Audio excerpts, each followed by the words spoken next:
6 BCE, when the Babylonians conquered Jerusalem, destroyed the temple, and brought an end to the Davidic dynasty in Judah. He goes on to show that this is on page 23, each of the nation's chief god had a distinctive name. His consort, the chief female deity, had the same name in all these cultures, Asura, or its variation Ashtoreth or Astarte. This is even true of Yahweh's consort. Yahweh had a wife, and she was worshipped in the Temple of Solomon. Uh-oh, that's the telephone. I hope it's not for me. It might be. Yahweh and his Asherah. He talks about it on page 24, 25, 26. This is Kuntilat Jude, talking about blessed will be our Yahoo to Yahweh and his Asherah. This is on page 26, so on and so forth. That's as of 2001. Another very interesting article by R.A. Oden Jr. This is The Persistence of Canaanite Religion. This was found in the Biblical Archaeologist for March 1976. This is when they were beginning to make the archaeological discoveries of the inscriptions showing that Yahweh had a wife, and she was Asherah, and she was worshipped. Asherah in the Old Testament designated at times a specific Canaanite goddess as well as a cultic symbol, 2 Kings 21. And then he goes on to say she was identified later with the Greek Athena and the Syrian goddess, and an Egyptian limestone relief portraying three goddesses, Khonshu, Asherat, and Anat, as one. It's kind of an interesting trinity figure, trinity of women. And of course they were all about fecundity. They were sacred prostitutes. They share the attributes, the titles, and they share husbands, so on and so forth. And then he shows the description. And then Canaan and Israel, the similarities between Canaan and Israel, and not their differences, the similarities are what is most impressive. The implications is that the religion of Israel's near neighbors, those strange gods that later Deuteronomists railed against, is actually what was worshipped in Israel. It's utterly fascinating.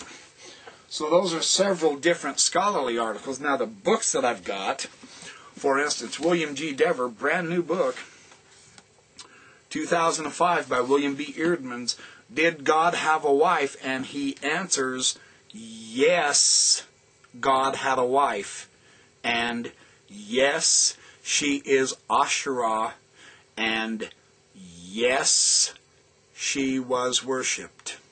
She wasn't just a symbol. A lot of biblical scholars argue that. You can quote several biblical scholars to me saying, oh, she wasn't really worshipped, she was just a symbol. William Dever refutes that information in his text here. The newest information shows she was more than a symbol. She was the wife of Yahweh, and she was worshipped with Yahweh as a full goddess in her own right. Fascinating.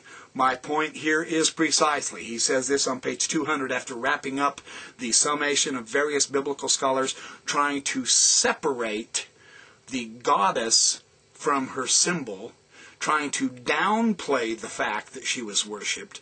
He says, my point is precisely that Canaanite Asherah was Israelite Asherah. The phrase Asherah Yahweh in our inscriptions refer to her as the consort of Yahweh, that is, the wife, fully worshipped. William Dever. This is a huge book, 345 pages. Another one, Merlin Stone, When God Was a Woman. I remember when I first got this book and read it, I was electrified. Fun little book. Who was she? Ashtaroth, the despised, quote, pagan deity of the Old Testament. She was not pagan. She was Yahweh's wife. She was every bit of part of Yahwism as Yahweh was. Just so we understand that. She was, despite the effort of biblical scribes to disguise her identity by repeatedly using the masculine gender, actually is Astarte, the great goddess, as she was known in Canaan, the Near Eastern Queen of Heaven. Those heathen idol worshippers of the Bible had been praying to a woman god. She says that on page 9. Again, Mark S. Smith, The Origins of Biblical Monotheism. And I just want to read one quick statement of his because I have so much other stuff to go through. Page 19. This is a 2001 text. The historical context for understanding the biblical God includes other gods and goddesses. Page 19, Mark S. Smith. He also says in his book Untold Stories about Ugaritic parallels in the Hebrew Bible, he says on page 156 he's exploring various biblical scholars and their work with the Ugaritic texts, with the Canaanitish, Syro-Phoenician backgrounds of the ancient Near East along with the Hebrew Bible. He shows how the Israelite religion belonged to the same larger West Semitic culture as the Ugaritic texts. And it is from the Ugaritic texts that the god El and his wives, in the plural, is the basis of the god El in the Hebrew Bible. Mark Smith also noted that. Raphael Patai. Well, before I get to Raphael Patai, why not? The Hebrew goddess. Here is a Jewish scholar who shows, and I've extensively analyzed this elsewhere, on page 45, I'll redo this again because apparently you haven't found it in my videos yet. Of course, I don't expect you want to, but that's okay. The goddess Asura was worshipped in Israel from the days of the first settlement in Canaan, the Hebrews having taken over the cult of this great mother goddess from the Canaanites. He says that, page 45. The cult of the Asura escaped the popular anti-Baal and pro-Yahweh uprising, which led the prophet Elijah that took place under Ahab. And then he notes on page, and I'll skip, this is a fantastic chapter on the goddess Asura. I highly encourage you to read it. Don't believe my word for it. Study the biblical scholars yourselves, both Christian and Jewish. Understand this. Make no mistake about this.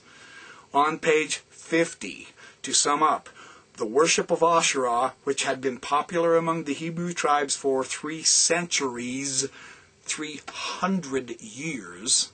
This isn't just a one-time quick 12-month fantasy. No, this is the established, set religion for centuries in the ancient Israel religion. She was introduced into the Jerusalem temple by King Rehoboam, the son of Solomon, in or about 928 BCE. Her statue was worshipped in the temple for 35 years until it was removed. Then it was replaced again. Then it was removed again. Then it was back in the temple again. And then it was replaced again. And then it was back in the temple again, off and on, as kings came and went, so that it appears that of the 375 years during which the Solomonic temple stood in Jerusalem for no less than 236 years, 2/3 of the time, the statue of Asura was present in the temple, and her worship was part of the legitimate religion, approved and led by the king, the court, and the priesthood. It's on page 50. Raphael Patai, Jewish scholar. And finally, Frank Moore Cross, Canaanite Myth and Hebrew Epic. I'll read just one quick statement. Oh, yeah, here it is. Oh, there's so much in this. Holy cow. Page 183, Canaanite Myth and Hebrew Epic.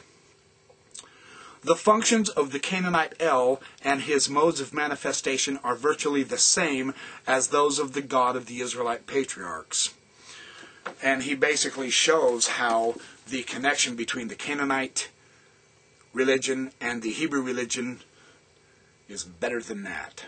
It is better than that close. It is precise. It was simply an